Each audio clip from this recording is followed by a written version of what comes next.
दक्षिण अफ्रीका से 3-1 से सीरीज जीतने के बाद सूर्य कुमार यादव बेहद खुश हैं पर ग्राउंडेड नजर आए। सूर्या ने इस बड़ी जीत के बाद कहा कि हालात के मुताबिक खुद को ढालना कोई सीक्रेट नहीं है। डर्बन में उतरते ही हमारा प्लान साफ था। पिछली बार जब हम यहां आए थे तो हमने उसी तरह की क्रिकेट खेली थी और उसे ही हम जारी रखना चाहते थे।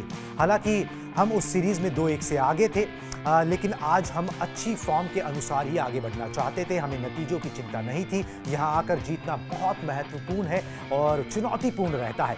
ये एक खास जीत है और ये हमेशा मेरे साथ रहेगी। संजू सैमसन ने पिछले 5 टी20 मैचेस में 3 शतक लगा दिए हैं। इनफैक्ट पिछले एक साल के अंदर जो है उन्होंने 3 शतक टी20 मैचेस में लगा दिए, जो कि एक रिकॉर्ड है। कोई भी क्रिकेटर ऐसा कर नहीं पाया। 2 बार वो इस दौरान जो है ना लगातार 0 पर भी आउट हुए इसी सीरीज में, लेकिन जब बल्ला बोला तो शतक से कम नहीं रुका।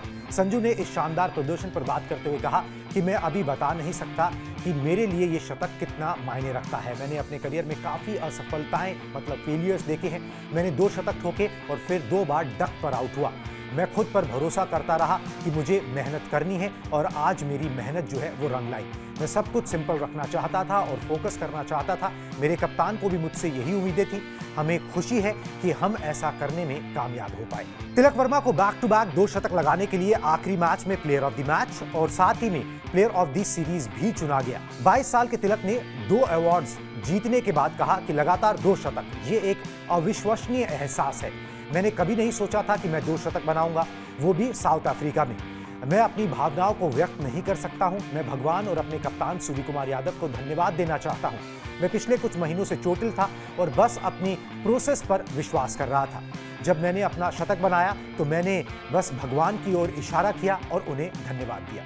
विराट कोहली फिलहाल पिछले कुछ समय से फॉर्म में नहीं है, लेकिन ऑस्ट्रेलिया उनके सबसे पसंदीदा जगहों में से एक है और उस टीम के खिलाफ उनका प्रदर्शन भी अच्छा रहा है। वहां उन्होंने 13 मैचेस में 54.08 की औसत से 1353 रन जो है टेस्ट मैचेस में बनाए हैं, जिसमें 6 शतक और 4 अर्धशतक शामिल हैं।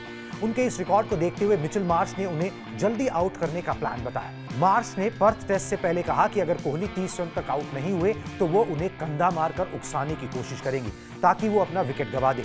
वहीं उनके साथी खिलाड़ी मानस लाबुशैन ने एक अलग प्लान बताया। उन्होंने कहा कि विराट बड़ा स्कोर बनाने से अगर उनको रोकना है तो उन्हें कंफर्ट जोन से बाहर निकालना होगा। भारत के टेस्ट और वनडे कैप्टन रोहित शर्मा शुक्रवार को दूसरी बार पिता बने। उनकी पत्नी रितिका सचदे ने एक बेटे को जन्म दिया। बच्चे की वजह से रोहित बॉर्डर गावस्कर ट्रॉफी के लिए अब तक ऑस्ट्रेलिया नहीं पहुंचे हैं, मुंबई में ही हैं। हालांकि पिता बनने के बाद रोहित के जल्द ही पर्थ रवाना होने की उम्मीद है। यही वजह है कि बीसीसीआई सभी जरूरी इंतजाम कर रही है और इस तरह भारतीय कैप्टन के आखिरी समय में किसी भी फैसले के लिए सभी दरवाजे अभी तक खुले हुए हैं। यानी कि वो फर्स्ट टेस्ट मैच में खेल भी सकते हैं, नहीं भी खेल सकते। रोहित का इस पूरी सीरीज में खेलना इसलिए भी जरूरी है क्योंकि वर्ल्ड टेस्ट चैंपियनशिप के फाइनल में पहुंचने के लिए भारत को ये सीरीज हर हाल में जीतनी होगी। भारत के टेस्ट और वनडे के कप्तान रोहित शर्मा शुक्रवार को दूसरी बार पिता बने। उनकी पत्नी रितिका सचदे ने एक बेटे को जन्म दिया है। हालांकि कपल की ओर से अभी तक बच्चे के बारे में कोई ऑफिशियल अनाउंसमेंट तो नहीं की गई। बच्चे की वजह से ही रोहित आने वाली बॉर्डर गावस्कर ट्रॉफी के लिए अभी तक ऑस्ट्रेलिया नहीं पहुंचे हैं। हालांकि पिता बनने के बाद रोहित के जल्द ही पर्थ रवाना होने की उम्मीदें हैं, जहां भारत और ऑस्ट्रेलिया के बीच 5 मैचों की टेस्ट सीरीज का पहला मुकाबला खेला जाएगा। यही वजह है कि बीसीसीआई सभी जरूरी इंतजाम कर रही है और इसी तरह भारतीय कप्तान के आखिरी समय में किसी भी फैसले के लिए सभी दरवाजे खुले हैं। रोहित का इस पूरी सीरीज में खेलना इसलिए भी जरूरी है क्योंकि वर्ल्ड टेस्ट चैंपियनशिप के फाइनल में पहुंचने के लिए भारत को यह सीरीज जीतनी जरूरी है। रोहित के अपने परिवार के साथ घर पर रहने का जो फैसला है उसको लेकर लगातार विवाद पैदा हो गया है और तरह तरह के कमेंट्स भी आ रहे हैं, लेकिन उम्मीद है कि जल्द ही रोहित शर्मा ऑस्ट्रेलिया के लिए रवाना हो सकते हैं। संजू ने सीरीज में दूसरी बार शतक लगाया और इस पारी में 9 छक्के उड़ाए, लेकिन उनके एक 6 ने स्टैंड्स में एक महिला फैन को चोटिल कर दिया। संजू ने ऐसा करारा शॉट लगाया जो महिला फैन को जाकर लग गया। इससे वो रोने लगी। बाद में सूजन व दर्द को कम करने के लिए उसने आइस पैक का सहारा लिया। संजू ने जब देखा कि गेंद किसी फैन को लगी है तो उन्होंने फौरन हाथ उठाकर माफी मांगी।